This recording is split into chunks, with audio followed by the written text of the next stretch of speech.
Hi, everyone. Welcome to Client English Lab. Hi everyone.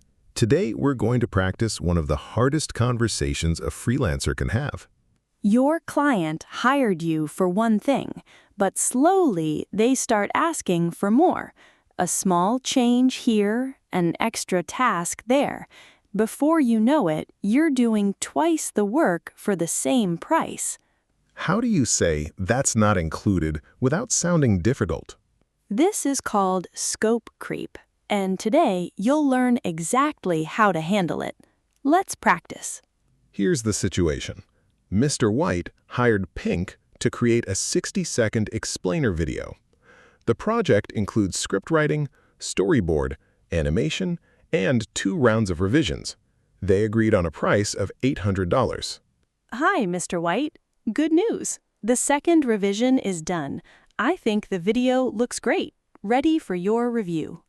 Hi Pink. This looks really good. I love the animation style. Thank you. I'm glad you're happy with it. One small thing. Could you also add subtitles to the video? Just the English version. Thanks for bringing that up.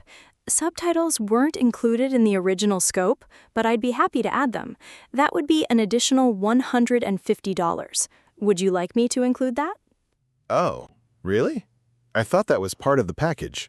I totally understand the confusion. The original agreement covered the script, storyboard, animation, and 2 rounds of revisions.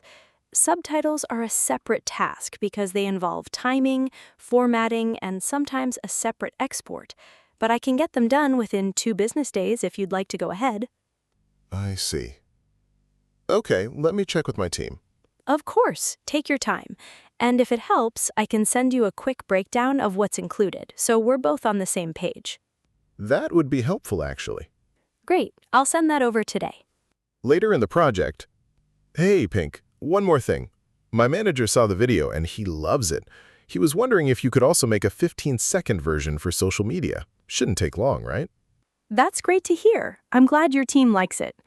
A 15-second cutdown is definitely doable. Since it involves re-editing the timeline, selecting new moments, and adjusting the pacing, it would be a separate deliverable. I can do it for $300 with delivery in 3 business days. Want me to send a quick proposal? $300 for a shorter version? It's basically the same video, just shorter. I understand it might seem that way, but a cut down isn't just trimming the video. It requires choosing the strongest moments, retiming the voiceover, and making sure the story still works in 15 seconds. It's almost like editing a new video with existing assets. That said, since we're already in the project, I'm offering a reduced rate. Normally, a standalone 15-second video would start at $450. Okay, that makes sense when you explain it that way. Let me talk to my manager and get back to you. Sounds good. No rush. I'll keep the project files organized so we can move quickly if you decide to go ahead. Thanks, Pink. I appreciate you being upfront about this. Of course. I'd rather be clear now so there are no surprises later. Now, let's practice some useful phrases from the conversation. The first phrase is, "That wasn't included in the original scope." That wasn't included in the original scope. This is the most important sentence in today's lesson. Scope means the agreed work, what both sides said yes to at the beginning. When you say the original scope, you are pointing back to the agreement. You are not saying, I don't want to do it. You are saying, this was not part of the deal.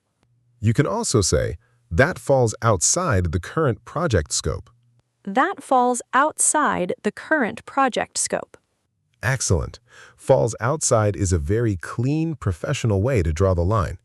The next phrase is, I'd be happy to add that. It would be an additional $150. I'd be happy to add that.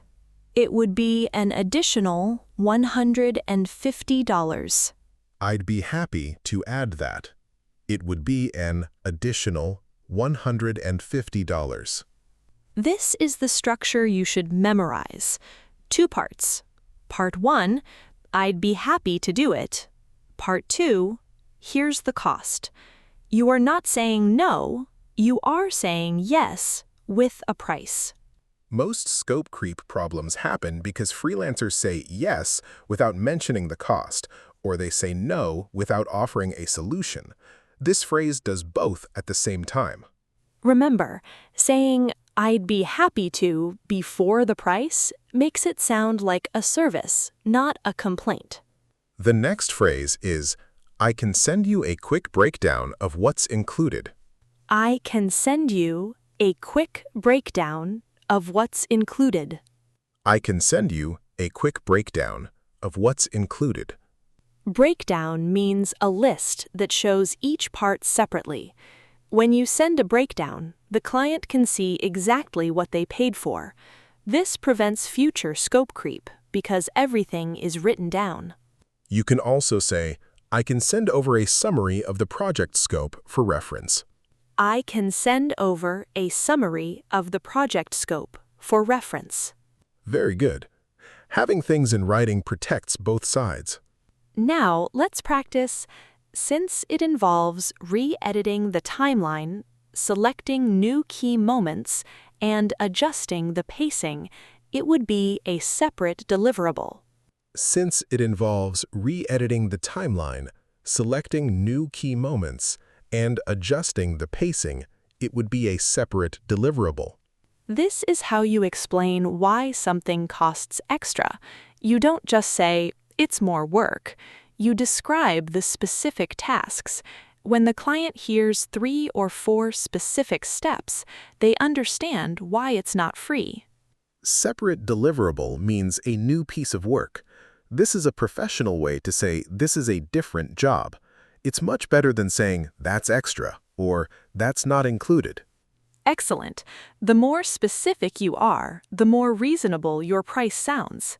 The next phrase is, "I'd rather be clear now so there are no surprises later." I'd rather be clear now so there are no surprises later. I'd rather be clear now so there are no surprises later. This phrase is powerful because it frames your honesty as a benefit to the client. You are not being difficult, you are preventing problems. No surprises. Every client wants this. When you connect your transparency to no surprises, the client sees you as reliable, not greedy. Use this phrase whenever you need to talk about money. It softens the conversation every time. Now, let's practice how to handle the most common pushback lines. Normally, a standalone 15-second video would start at $450. Since we're already in the project, I'm offering a reduced rate. Normally, a standalone 15-second video would start at $450. Since we're already in the project, I'm offering a reduced rate. This is called anchoring. You show the normal price first, then show the discounted price. Now the client sees $300 as a deal, not as an extra cost. Standalone means by itself as a separate project. Reduced rate means a lower price. These are very useful business terms. Anchoring is a negotiation technique that works every time. Show the full price, then show your offer. Now let's practice how to handle the most common pushback lines. Pushback 1. It's just a small thing. Can you just add subtitles? It's just a small thing. I understand it might seem small, but subtitles actually involve timing each line to the audio, formatting, and a separate export. I'd be happy to add them for an additional $150. I understand it might seem small, but subtitles actually involve timing each line to the audio, formatting, and a separate export. When a client says it's just a small thing, they don't know the work involved. Your job is to show them, not to argue. Pushback 2. But it's basically the same work. $300 for a shorter version? It's basically the same video. I see how it might look that way, but a cut down requires re-editing the pacing and making sure the message still works in a shorter format. It's a different edit, not just a shorter one. A cut down requires re-editing the pacing and making sure the message still works in a shorter format. It's a different edit, not just a shorter one. It's a different edit, not just a shorter one. Remember this sentence. You can adapt it for any situation where a client thinks less time means less work. Pushback 3. Can you just do this one as a favor? We've been working together for a while now. Can you just do this one as a favor? I really value our working relationship, and I want to keep it strong. The best way I can do that is by being transparent about the scope. I can definitely offer you a preferred rate since we've worked together before. I really value our working relationship, and I want to keep it strong. The best way I can do that is by being transparent about the scope. I can definitely offer you a preferred rate since we've worked together before. Preferred rate means a special price for a returning client. This is better than discount because it sounds like a privilege, not a negotiation loss. Never say, I can't work for free. Instead, say, I can offer a preferred rate. Same boundary, completely different feeling. Now, let's learn what not to say. Yeah, sure, I can do that. No problem. This is how most freelancers respond. They say yes because they are afraid to lose the client, but every free yes trains the client to ask for more, and eventually you will feel frustrated and burned out. Instead, say this. I'd be happy to add that. It would be an additional $150. Want me to include it in an updated proposal? I'd be happy to add that. It would be an additional $150. Want me to include it in an updated proposal? You are still saying yes, but now it comes with a price. That's not what we agreed on. I'm not doing that. This is too aggressive. Even if you are right, this will damage the relationship. The client will feel attacked. Instead, say this. That falls outside the current scope, but I'd love to help. Let me put together a quick add-on proposal so you can see the cost and timeline. That falls outside the current scope, but I'd love to help. Let me put together a quick add-on proposal so you can see the cost and timeline. Add-on proposal, a small separate proposal for extra work. This sounds professional and organized. Perfect. Firm but friendly, that's the goal. I guess I can do it since it won't take that long. Never decide the price based on how long something takes. Decide based on the value and the fact that it's outside the scope. Even a 5-minute task should be scoped and priced if it's not in the agreement. Instead, say this. I can get that done quickly since we already have the assets. It would be an additional $75. Does that work for you? I can get that done quickly since we already have the assets. It would be an additional $75. Does that work for you? You can acknowledge that it's quick, but quick work still has a price. Now it's your turn. Let's practice a short role play. Hey, Pink. The video looks great. Can you also create a thumbnail for us? The thumbnail wasn't in the original scope. How would you respond? Glad you like the video. Thumbnails weren't included in the original scope, but I'd be happy to create one. It would be an additional $75. Would you like me to include that? $75 for one image? That seems like a lot. How would you explain the price? I understand. A good thumbnail involves selecting the right frame, adding text overlay, and making sure it's optimized for the platform.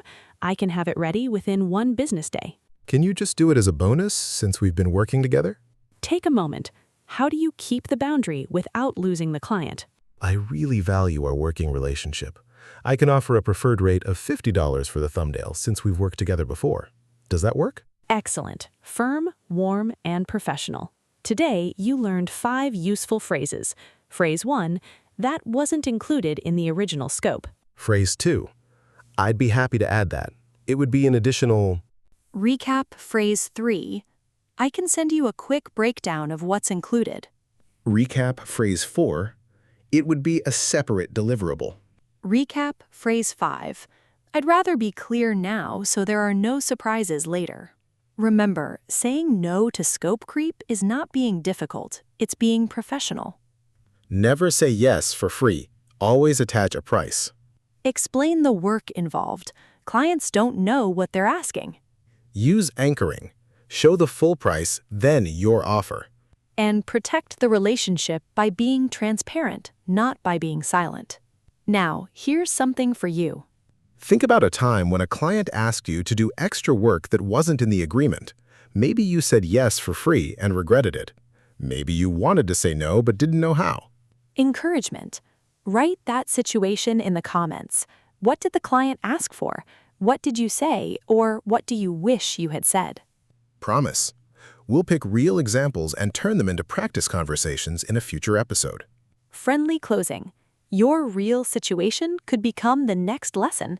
See you next time. Your first video call with a new client. The first 2 minutes will decide how they feel about working with you. What do you say when the call starts? How do you introduce yourself? How do you sound professional without sounding stiff? Let's practice the whole call, from the first hello to the last goodbye. Here's the situation. Mr. White found Pink's portfolio online and wants to discuss a potential project. This is their first video call. Pink has never spoken to Mr. White before. They only exchanged a few emails. Hey, Pink, can you hear me okay? Hi, Mr. White. Yes, I can hear you perfectly. Thanks for taking the time to meet today. Of course. Thanks for being flexible with the time zone. No problem at all. I'm happy to make it work. So, where are you based? I'm based in Korea, so it's evening here right now. How about you? I'm in Chicago. Just finished lunch. Okay, should we jump in? Sure. Before we start, I just want to make sure, do you have a hard stop at any time, or are we flexible? Good question. I have about 30 minutes. Does that work? That's perfect. 30 minutes is plenty. Great. So I'll give you a quick overview of the project, and then I'd love to hear your thoughts. Sounds great. I'm all ears. So we're a fintech startup based in Chicago. We're launching a new product next quarter, and we need a 60-second explainer video for our landing page. We want something clean, modern, not too corporate. Got it. That's a great use case for explainer videos. When you say not too corporate, could you give me a sense of what that means for you? Maybe a brand or a video you've seen that feels right? Good question. We like the style of Stripe's product videos. Clean, simple, but still feels premium. I know exactly what you mean. That minimal motion style with a lot of white space. I've done similar work before. I can share a couple of examples from my portfolio that are in that direction. That would be great. Professional. I'll send those over right after the call, along with a rough estimate of timeline and pricing, so you have everything in one place. Speaking of pricing, what's your typical range for a 60-second video? Confident. It depends on the complexity, but for a clean, motion graphic style like what you're describing, it typically ranges from $800 to $1,200.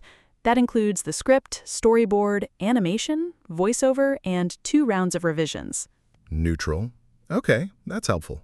We're still finalizing our budget, but that's in the right ballpark. Helpful. No worries. Once you've had a chance to discuss internally, I can put together a detailed proposal based on today's conversation. That way, you'll have a clear breakdown of what's included at each price point. Positive. That sounds great. One more question. What's your typical turnaround time? Clear. For a 60-second video, it's usually 3 to 4 weeks from kickoff to final delivery. That includes time for your feedback at each stage. If you have a specific launch date, I can work backward from that. Satisfied. Our launch is in about 8 weeks, so that should work. Reassuring. That gives us plenty of room. We'd have time for a comfortable process without rushing anything. Wrapping up, this has been really helpful, Pink. I think we're on the same page. Let me take this back to my team, and I'll follow up by email this week. Professional. That sounds great. I'll send over the portfolio examples and a rough scope outline today. That way your team has something concrete to look at. Appreciative. Perfect. Really appreciate you walking me through this. Warm. Of course. It was great meeting you, Mr. White. I'm excited about the project, and I look forward to hearing from you. Friendly. Likewise. Have a good evening, Pink. Thanks. Enjoy the rest of your day. Instruction. Now let's practice some useful phrases from the conversation. Instruction. The first phrase is, "Thanks for taking the time to meet today." Slow pronunciation. Thanks for taking the time to meet today. Repeat slowly. Thanks for taking the time to meet today. Explanation. This is the best way to open any client call. You're thanking them for their time. It's warm, professional, and sets a positive tone immediately. Explanation. Do not start a call with, "Hi, can you see my screen?" or "Hello, is this working?" Test your tech before the call. Your first sentence should be something human. Alternative expression. You can also say, "Thanks for making time for this." Repeat slowly. Thanks for making time for this. Encouragement. Very good. Short and natural. Instruction. The next phrase is, do you have a hard stop at any time or are we flexible? Slow pronunciation. Do you have a hard stop at any time, or are we flexible? Repeat slowly. Do you have a hard stop at any time or are we flexible? Explanation. Hard stop means a fixed time when the person absolutely must leave the call. Asking this at the beginning shows that you respect the client's time. Explanation. It also helps you manage the conversation. If they have 30 minutes, you know not to spend 20 minutes on small talk. Alternative expression. You can also say, how much time do we have today? Repeat slowly. How much time do we have today? Both versions work. Hard stop sounds more experienced. The next phrase is, I'm all ears. I'm all ears. I'm all ears. This means I'm ready to listen. It's casual and friendly. Use it when the client is about to explain their project. It shows that you are engaged and interested. You can also say, I'd love to hear more. I'd love to hear more. Excellent. Both phrases work well after the client says they'll explain the project. The next phrase is, could you give me a sense of what that means for you? Could you give me a sense of what that means for you? Could you give me a sense of what that means for you? This is one of the most powerful questions a freelancer can ask. When a client says something vague like modern or clean or not too corporate, this question turns a vague idea into something specific. Give me a sense means help me understand roughly. It does not pressure the client to give a perfect answer. It invites them to share their feeling. Remember this rule. When a client uses an adjective, ask them what it means. Their modern and your modern might be two completely different things. The next phrase is, I'll send those over right after the call. I'll send those over right after the call. I'll send those over right after the call. Always promise a specific follow-up action before the call ends. Right after the call shows urgency and reliability. The client will compare you to other freelancers who say, I'll send it sometime this week. What you send after the call matters more than what you say during the call. A quick follow-up email with portfolio links and a rough scope shows that you are organized and serious. Very good. The follow-up email is where you win the project. The next phrase is, that's in the right ballpark. That's in the right ballpark. That's in the right ballpark.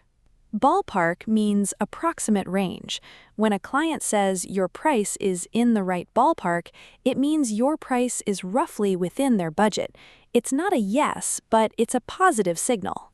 You can use this word yourself. For example, could you give me a ballpark budget so I can tailor the proposal? Could you give me a ballpark budget so I can tailor the proposal? Excellent. Ballpark is one of those words that instantly makes you sound experienced. The next phrase is, I'll work backward from your launch date. I'll work backward from your launch date. I'll work backward from your launch date. Work backward means to start with the final deadline and plan each step in reverse.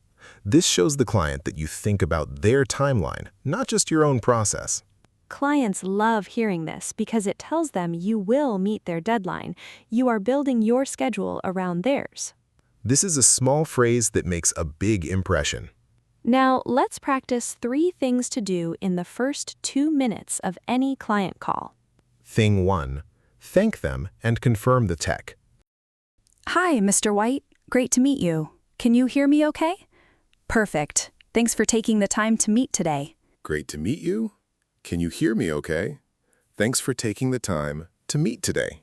Tech check first, then thank them. Keep it to 2 sentences. Don't spend 3 minutes talking about the weather. Thing 2. Ask about their time. Before we dive in, do you have a hard stop or are we flexible with time? Before we dive in, do you have a hard stop or are we flexible with time? Before we dive in means before we start the main conversation. It's a natural transition phrase. Thing 3. Let them lead, then ask one smart question. I'd love to hear about the project, and as you explain, I might jump in with a couple of questions. Hope that's okay. I'd love to hear about the project, and as you explain, I might jump in with a couple of questions. Hope that's okay. This sets expectations. The client knows you will listen, and they know you will ask questions. It makes the conversation feel collaborative, not like an interview. Excellent. These 3 things take less than 2 minutes, and they set the tone for the entire call. Now, let's learn what not to say. Hi, so, yeah, do you want to start? This sounds unprepared. The first 10 seconds matter. If you sound uncertain at the beginning, the client will doubt your ability for the rest of the call. Instead, say this. Hi, Mr. White. Great to meet you. Thanks for taking the time. Should I give a quick intro, or would you like to jump straight into the project? Great to meet you. Thanks for taking the time. Should I give a quick intro, or would you like to jump straight into the project? Confident, clear, and you're giving the client a choice. So, about my experience, I've been doing this for 5 years. I've worked with over 100 clients. Let me tell you about my process. Nobody asked. A client call is not your TED Talk. The client wants to talk about their project, not your resume. If they ask about your experience, keep it to 2 sentences. Instead, say this. I'd love to hear about your project first, and if it helps, I can share some relevant work as we go. I'd love to hear about your project first, and if it helps, I can share some relevant work as we go. Much better. Listen first, show your work in context, not as a monologue. What's your budget? Asking about budget in the first 5 minutes feels aggressive. Talk about the project first, understand the scope. Then, when the client brings up pricing, or when there's a natural pause, you can discuss numbers. Instead, wait for the right moment and say this. Based on what you've described, I can put together a proposal with a few options at different price points. Do you have a ballpark budget in mind so I can tailor it? Based on what you've described, I can put together a proposal with a few options at different price points. Do you have a ballpark budget in mind so I can tailor it? A few options at different price points. This is genius. You're not asking, how much can you pay? You are saying, I'll give you choices. The client feels in control. Perfect. Never rush to talk about money. Let the conversation get there naturally. Now, it's your turn. Let's practice a short role play. Hey, Pink, can you hear me? Great. So, thanks for hopping on this call. The call just started. What do you say? Hi, Mr. White. Great to meet you. Thanks for taking the time. Before we dive in, do you have a hard stop or are we flexible? I've got about 30 minutes, so let me tell you about the project. We need an explainer video for our new app. The client just explained the project briefly. What do you say to learn more? That sounds like a great project.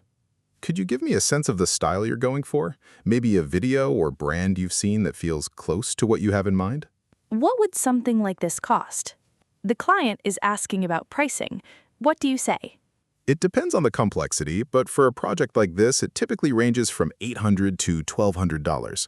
I can put together a detailed proposal with a few options after the call. Excellent. Natural, confident, and you promised a follow-up. Today, you learned 6 useful phrases. Phrase 1. Thanks for taking the time to meet today. Phrase 2. Do you have a hard stop or are we flexible? Phrase 3. I'm all ears. Phrase 4. Could you give me a sense of what that means for you? Phrase 5. I'll send those over right after the call. Phrase 6. I can work backward from your launch date. Remember, the first client call is not about selling yourself. It's about listening, asking the right questions, and following up fast. Thank them for their time. Ask how long they have. Let the client talk first. Ask one smart question. And always send a follow-up email within 1 hour after the call. Now, here's something for you. Think about your first call with an international client. Maybe it went well. Maybe you froze and didn't know what to say. Maybe you talked too much and forgot to listen. Write about it in the comments. What happened? What would you do differently now? We'll pick real examples and turn them into practice conversations in a future episode. Your real situation could become the next lesson. See you next time. In the next lesson, you'll learn how to explain a delay to your client when something goes wrong on the technical side. Keep practicing and see you next time.